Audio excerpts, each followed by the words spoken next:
প্রিয় তালিম ভাইরা, আমরা আমাদের লেখায় পর এই শব্দটা বিভিন্ন সময় ব্যবহার করি। পর শব্দের অনেকগুলো অর্থ আছে, কখনো আমরা পর অর্থ পরের, পরবর্তী ইত্যাদি অর্থে ব্যবহার করি, তাই না?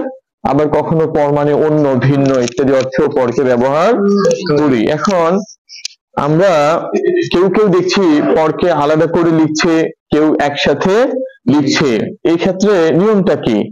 নিয়মটা হলো, পর শব্দের অর্থ যদি পরের, পরবর্তী, পরকে নিয়ে কিংবা অন্য বা ভিন্ন হয়, অন্য বা ভিন্ন হয়।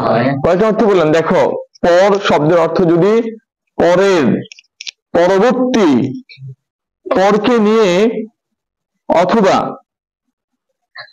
অন্য, ভিন্ন ইত্যাদি হয়, তাহলে পর শব্দটাকে অন্য শব্দের সাথে মিলিয়ে লিখতে হবে, পরকে তার পরবর্তী শব্দের সাথে মিলিয়ে লিখতে হবে। যেমন মনে করো পরদিন মানে পরের দিন, পরদিন মানে কি রে?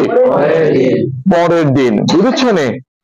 তারপরে মনে করো পরবর্তী, একসাথে লিখতে হবে, তাই না? পরবর্তী। এরপর দেখো পরজীবী, পরজীবী মানে অন্যের উপর নির্ভর করে যার জীবিকা, বুঝেছো? মানে পরকে নিয়ে যে কি করে জীবন ধারণ করে, বুঝেছো? পরকে নিয়ে যে কি করে জীবন ধারণ করে। আরেকটা জিনিস দেখো, পরের কথা মানে অন্যের কথা, পরের কথা আমাকে বলো না, আমরা কিন্তু বলি এরকম, বলি না? পরের কথা আমাকে বলো না মানে অন্যের কথা আমাকে বলো না। তাহলে এখানে পর অন্য অর্থে কি হচ্ছে? ব্যবহৃত হয়েছে, বুঝেছো নে? তারপরে দেখো পর পুরুষ মানে অন্য পুরুষ, ভিন্ন পুরুষ, তাই না? বলো। পরদেশী মানে ভিনদেশী, ভিন্ন দেশী। খেয়াল করেছো?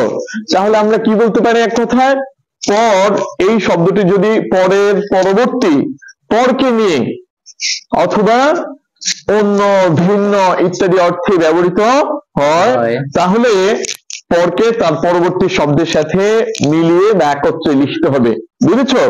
এটাই দেখো আমরা এই বোর্ডে লিখেছি, পর শব্দের ব্যবহার। পর শব্দের অর্থ যদি পরের, পরবর্তী, পরকে নিয়ে কিংবা অন্য বা ভিন্ন হয়, তবে তা একসাথে বসবে। যেমন পরকাল, পরকাল মানে হলো পরের কাল, পরের সময়, পরবর্তী সময়, তাই না? বলো। তারপরে পরদিন মানে পরের দিন। পরজীবী মানে কি? পরকে নিয়ে মানে পরকে নিয়ে, অন্যকে নিয়ে যার জীবিকা, বুঝেছো নে? পরনিন্দা অন্যের সমালোচনা। পর পুরুষ অন্য পুরুষ। পর চর্চা মানে অন্য মানুষের দুশ্চর্চা, তাই না?